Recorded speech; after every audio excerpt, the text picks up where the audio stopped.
Ladies and gentlemen, it's now time for another in our Tech Talk series. And this time, we're joined by Dr. Kirk Harris. He's a veterinarian with over 20 years experience. His specialty is poultry. If you've come in before and you've seen that video running, I told him it was absolutely fantastic. He seems to be so engaged and engrossed in what he does when he's working with the poultry. Educated at the Mount Hope School of Veterinary Medicine, St. Augustine, and has a passion for helping farmers to realize their own expectations and to exceed them. His mantra is Jesus at the center of it all. Good afternoon, Dr. Harris, and welcome to Tech Talk. How are you? I'm good, Lady Althea. How are you? I am very well, thank you. All the better for having this conversation with you. Indeed, indeed. Oh, I tell you. All right, so, Doc, one of the things that we have noted is that there are so many individuals who are getting into the agricultural sector these days, and poultry in particular. What is drawing so many people into poultry, you think, into poultry production? All right, thank you. Well, poultry is one of the quickest turnaround crops that you can use to really be profitable. Your turnaround time is essentially 6 weeks, depending on what you do and how efficient you are. You were speaking about females and their involvement in poultry. And in about 2021, I believe over 150,000 farmers were involved in poultry backyard farming. And of that, 70% were females. That's so I want amazing. all the persons to put your hands together for the female farmers. All Yes, right, well put done, your well hands done, together ladies. for the female farmers. Did you hear that? Big up yourself, ladies. All right, so, Doc, now one of the challenges that we have had, though, is that as more people enter the industry, a lot of them are coming in, they think it's okay, they just go ahead and buy some chicks, and then they head on home and they feed them. But it's far more than that. So I want to find out from you, how do small farmers prepare for baby chicks? What should they be doing before they even take those baby chicks home? All right, thank you. Well, you will appreciate that baby chicks are basically newly hatched babies, just as the name suggests. And I don't know about anybody else, but I know a mother, when she has a child and before she takes that child home from the maternity ward, she's going to want to ensure that the environment is pristine, That is so true. that it is comfortable, that it is welcoming. And so the farmers must ensure that they do the same thing. The house must be of the right sizing. In other words, you need 1 square foot per bird. So if you're going to be doing 100 birds, you want a space of about 10 feet by 10 feet, right? The birds, when they just arrive, they actually are hatched. They're actually in a state where they do not self-regulate their own body temperatures. And that is why we have to use a heat lamp. If you look on the facility, which is over to directly in front of me, you'll see where they're actually doing a process which is called brooding. And you want to make sure that the space is comfortable, it's adequate. You want to ensure that there's adequate heat for the first 10 to 14 days until their body actually transitions into the period where they actually self-regulate their own body temperature. You want to have the right amount of equipment, or number, sorry. So for every 25 birds that you have 1 feed pan. And for that same number, or about 50 birds, you need to have one of the automatic waterers, and that will suffice. And according to the numbers that you're doing, you would basically extrapolate going up. Doc, you mentioned the heat lamp. Why can't you use a regular light bulb to provide heat for the birds? A misnomer over the years is that the bird them need the light for heat. No, they need heat, as I said. And if you don't have enough heat, what you realize is that they live very loving. They bungle upon one another. Or as my late mother would say, the good old English teacher, they bundle together and live quite lovingly. But in doing that, they do not realize the danger that they're putting themselves in. And the ones at the bottom of the pile tend to suffer the most. So they tend to die. And if they don't die, sometimes you see the birds in a crippled state. And that can be a very disastrous result. So they need heat more than anything. Not so much the light, but heat. All right. Now, you mentioned brooding. What is brooding? And how important is it to the life of the bird? All right, so the process of brooding is getting these birds acclimatized in the initial 2 weeks so that when they are going into that last 4 week leading up to 6 week, they have the good push. So brooding, one, keeps them nice and warm. It allows the immune systems to develop properly.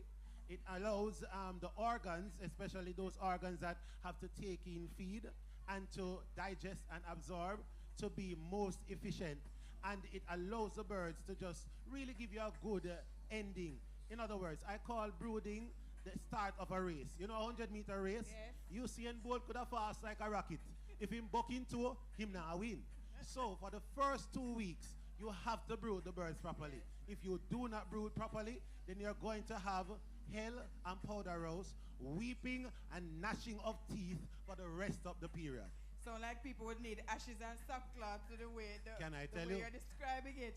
Now, of course, there are common diseases that impact birds, and how these diseases are managed is very critical. What are some of these common diseases, and how do our farmers manage them? How should they be managing them? All right. So management and not so much treatment, right? In medicine, we want to ensure that we prevent the diseases from happening and not trying to cure, because the cure is infinitely more expensive and it will reduce and take away from your production and profitability. Now, we are in the summertime and the place is very hot, right? The thing turn up. And so you have to ensure that the birds are kept cool.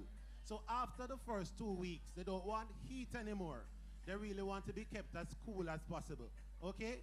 So you want to ensure that they are cool for the next 4 weeks after the brooding. And so heat stress is a big problem.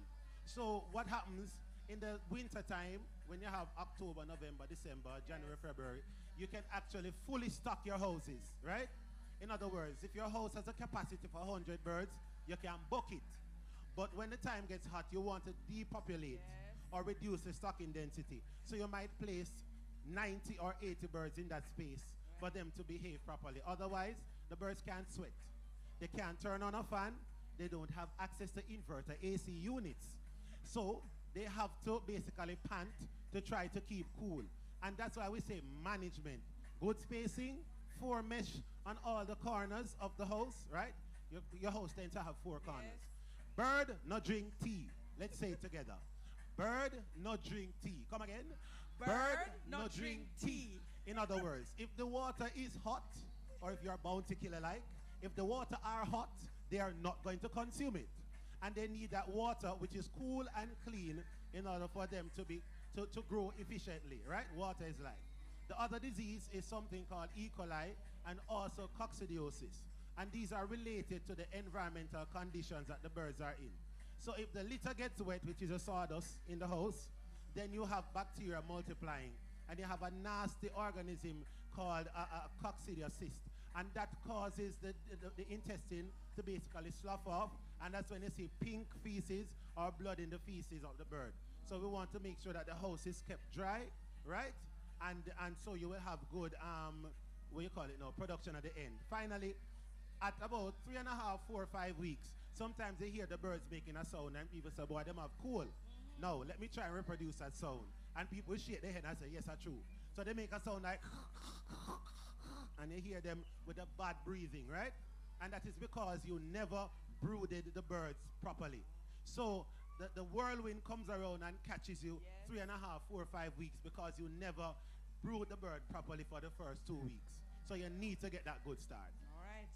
Now, Doc, one of the things that we want to emphasize is that Hyper has a division. You have a pharmacy where you sell, and the sign is up there, veterinary pharmaceuticals.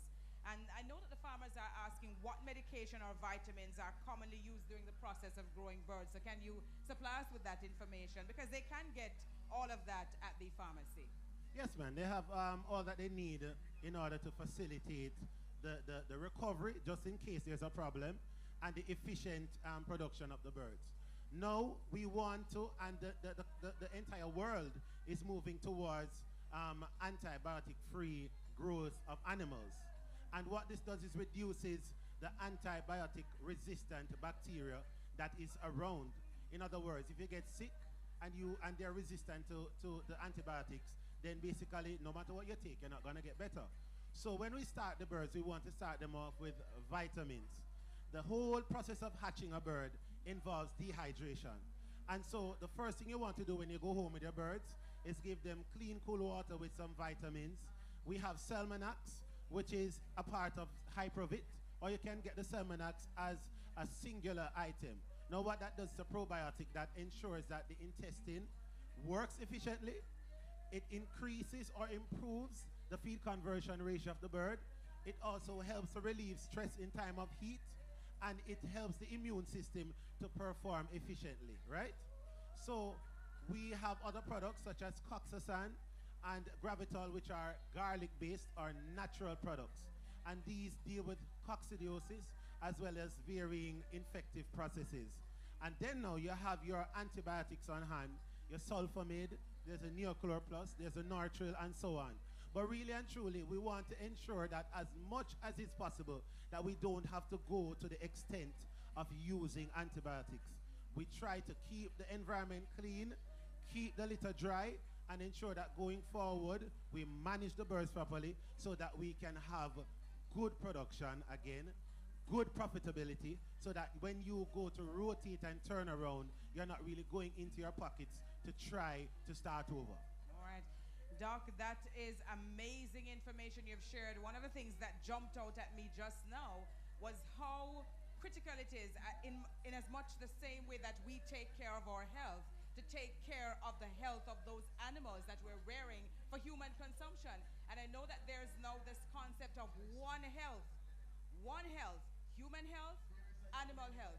If COVID has taught us nothing else, it certainly should teach us that we have to take care of ourselves, we have to take care of our animals. Anything else that you want to share with us before we wrap this up? Everybody like money. Let me see all those in here who don't like money. You don't like money? Oh, shame on you. The Bible says money answers all mirrored in all questions, right? So let us talk a little bit about the money side of poultry, because that is something that happens and a lot of people are not doing it properly, and then when they lose, they cry, all right? Make we talk money, right? Right. So if you buy basically 100 birds, they're going to need about 18 bags of feed, right? If you do it properly, you use 18 bags. Don't look at me so strange, right? If you do it properly, you use 18 bags of feed. Now, for 100 birds, you need 4 feed pans. See, I walk with it. 4 feed pans for 100 birds. In other words, if you do 25 birds, you need 1 feed pan.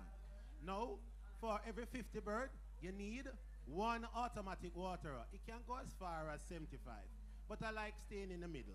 So if you're going to do 100 birds, you need 2 of these nice, lovely fellows. Now, if you use, I like working smarter, not harder. I can have the water running from the drum to this, because if you use the other items, a lot of times you have to be running from where you are to refill them. So this can just continue to flow and the birds will have their water, right? This is a heat lamp we're talking about, not your regular house bulb. 1 heat lamp can do up to 125 chicks for that first 2 weeks. 1 heat lamp, about 125 chicks for the first 2 weeks. And everybody balling about JPS. Jamaica Power Service, not problem service, my apologies. So, you want to use this for the colder part of the night so that they have adequate heat, no bundling, and you'll be good to go after 2 weeks, right? So, your 100 birds will need about 18 bags of feed, and that's about $54,000, right? We're talking money. Then, you're going to basically see a profit out of that if you raise about 85 birds of $102,000. Okay? If you raise 85. If you raise 90, you see 108. If you raise 95, you see 114,000.